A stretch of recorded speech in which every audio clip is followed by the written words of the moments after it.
How do you lose weight to improve your cycling performance? As always, today we're going to be tackling this question by taking a look at science. I'll be discussing manipulating carbs, fat, and protein to lose weight. Specifically, will cutting carbs from your diet help with weight loss or not? At the end of the video, I'll give you an example of an optimal day of eating to facilitate weight loss and optimal performance on the bike.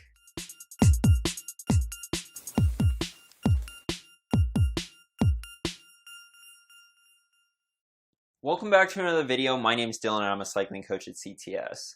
I've done a video on weight loss before, but it's such an important topic for cyclists that it really deserves a refresher. For the majority of riders, losing weight can be one of the most effective ways to improve your cycling performance, especially when climbing.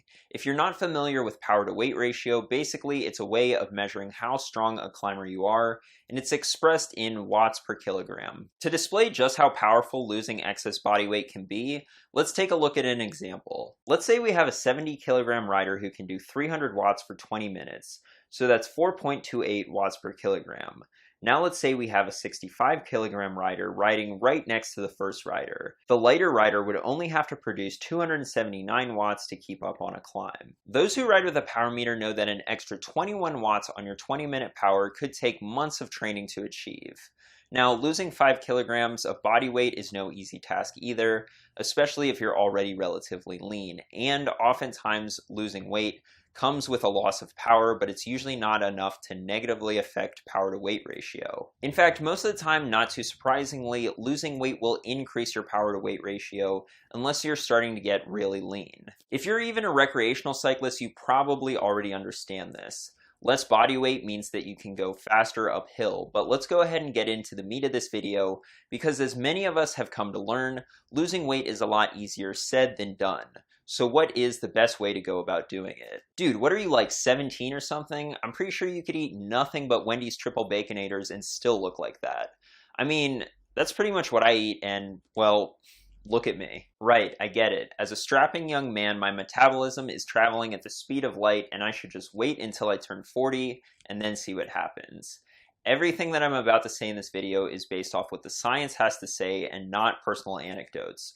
But if you're a regular viewer of this channel, you already knew that. Let's start things off by addressing why diets don't work. Most diets work in the short term by somehow getting you to restrict calories, which is necessary for weight loss. The problem is that counting calories and reducing how much you're eating without addressing what you're eating will lead to hunger, and living in a state of constant hunger is simply unsustainable. A select few will be able to lose weight this way, but they're the outliers and they have to constantly monitor portion size. And this is why the vast majority of people who go on diets fail and regain the weight back. Hunger is something that we need to overcome if we want to lose weight, but how exactly do we go about doing that? Some have suggested that manipulating macronutrient ratios by following a high-fat, low-carb diet or a high-carb, low-fat diet or any combination in between is the solution. Let's see what the science has to say. This study comparing diets with different compositions of fat, protein, and carbohydrates took 811 overweight adults and put them onto 4 different diets with a range of different macronutrient ratios. What they found was that reduced calorie diets result in clinically meaningful weight loss regardless of which macronutrients they emphasize. So basically, it didn't matter whether carbs, protein, or fat was restricted, at least when it came to weight loss. However, this study didn't come to the same conclusion, finding that fat restriction led to more body fat loss than carb restriction, even when calories were equal. So what's the difference with this study? Why are they showing more fat loss with fat restriction when the other study showed no difference?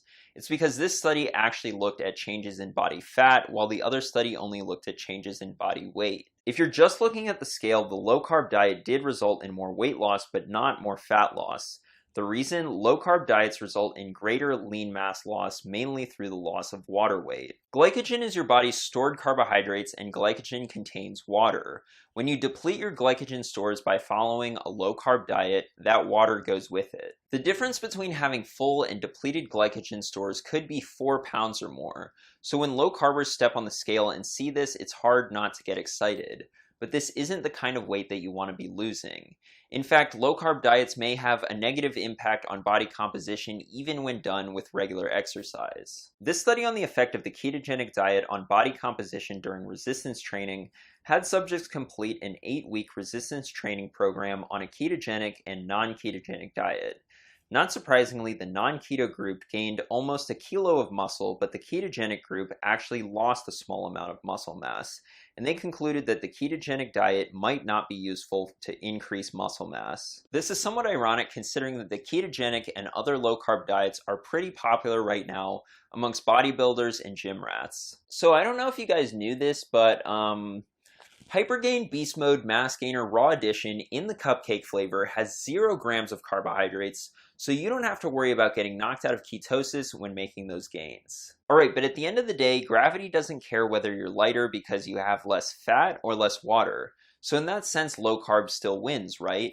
Well, not exactly, because remember, our ultimate goal is to actually ride faster, and following a low-carb diet certainly won't help with that. This review on carbohydrate dependence in endurance athletes concluded that despite renewed popular interest in high-fat, low-carb diets for endurance sports, fat-rich diets do not spare carbohydrates or improve training capacity and performance, but instead directly impair rates of muscle glycogenolysis and energy flux. From this review on periodized nutrition for athletes, the ketogenic diet has received considerable attention in the popular press, and many claims have been made recently. However, it is important to realize that to date, not a single study has demonstrated performance benefits of a ketogenic diet. And the evidence that carbs improve performance is overwhelming. This 2011 meta-analysis that looked at 88 randomized crossover studies on carbohydrate consumption and endurance performance came to the conclusion that carbohydrates show a large benefit to performance. Basically, low carb is not the method that you should choose to lose weight or increase your cycling performance.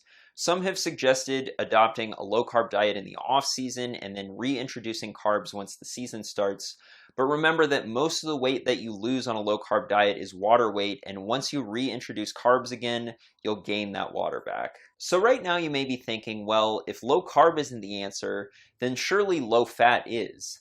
I can eat all the white bread and Coca-Cola I want as long as I keep the amount of fat I'm eating to a minimum. No. That's not what I'm advocating for here either. And in fact, at least when it comes to weight loss, it may be beneficial to forget about macronutrients entirely and even forget about calorie counting. Yes, that's right, no calorie counting.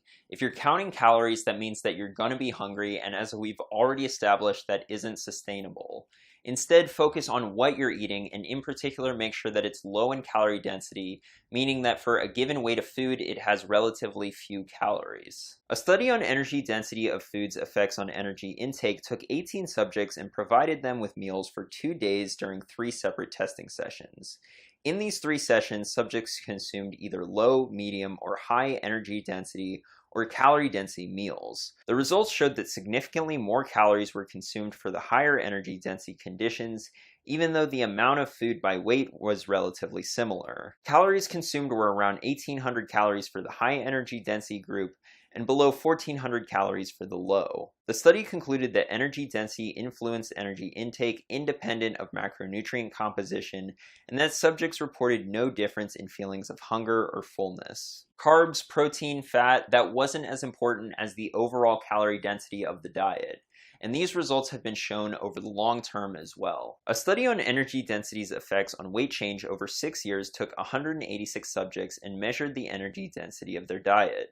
6 years later, they found that energy density of the diet did not change for the individuals, and that a higher energy density was associated with weight gain and a higher BMI.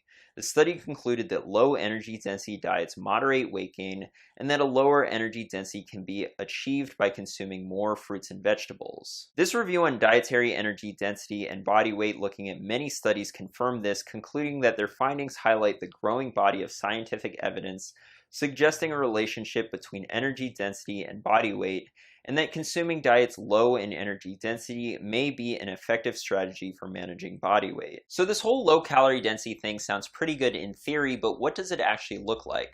What will you actually be eating? As we can see from this calorie density chart, foods with the lowest calorie density are vegetables, averaging just 0.3 calories per gram, and then fruits averaging just 0.7 calories per gram. These are the foods that should take up the bulk of your diet, unprocessed in their whole form. That unprocessed bit is critically important. As you can see, for example, there's a huge jump in calorie density when going from unprocessed carbs to processed carbs, and unprocessed plant-based protein sources like beans, chickpeas, and lentils are generally lower in calorie density than more traditional animal-based sources. In fact, the more you center your diet around whole plant foods, generally the lower it is in calorie density and the easier it becomes to lose weight without restricting food. In this study on a whole food plant-based diet for the treatment of obesity, heart disease, and diabetes, they took obese and overweight subjects and put them on a whole food plant-based diet. They concluded that to the best of our knowledge, this research has achieved greater weight loss at 6 and 12 months than any other trial that does not limit energy intake or mandate regular exercise, and these results have been confirmed in the literature. This is the reason why those following fully plant-based diets on average have the lowest BMI, even over vegetarians and pescatarians. This does not mean that a plant-based diet is the cure-all. A vegan could eat nothing but French fries and Oreos and be way worse off than somebody who eats a lot of plants but also has some meat in their diet. What we can learn from these studies is that the more whole plant foods we eat, especially fruits and vegetables, and the fewer processed foods we eat, the easier it is to lose weight.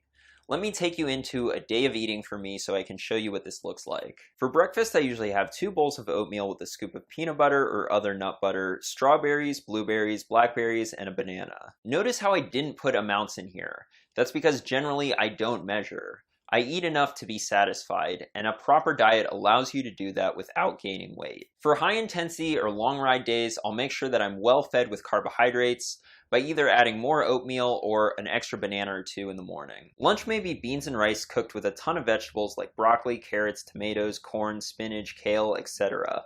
And again, the portion size is just enough to leave you satisfied. Depending on my ride schedule, I'll snack on fruit throughout the day. And then for dinner, I may have black bean burgers with quinoa, potatoes, and a big salad of lettuce, onions, tomatoes, peppers, avocado, etc. Ugh! Dude, your diet looks like something that a barefoot drum circle guy with an ironic mustache and a man bun would eat. When you look at your meal, make sure that vegetables are taking up the majority of your plate. The exception to this would be right before a race or a very hard workout, because digestion may become an issue with such a fibrous meal in your stomach. The go-to on these days should be more simple, easy to digest carbohydrates, and if you want to see what your pre, during, and post-workout meals should look like, I made a whole video about it that I linked down in the description. The takeaway from this video is that other than fueling yourself properly with carbohydrates around your workouts, stop fixating on macronutrient ratios and calorie counting, and instead make sure that what you're eating is high quality in its whole form and mostly comes from plants, in particular fruits and vegetables. Thanks for watching, and if you found this information helpful, be sure to subscribe, like, and share it with your cycling friends. I'll see you in the next one.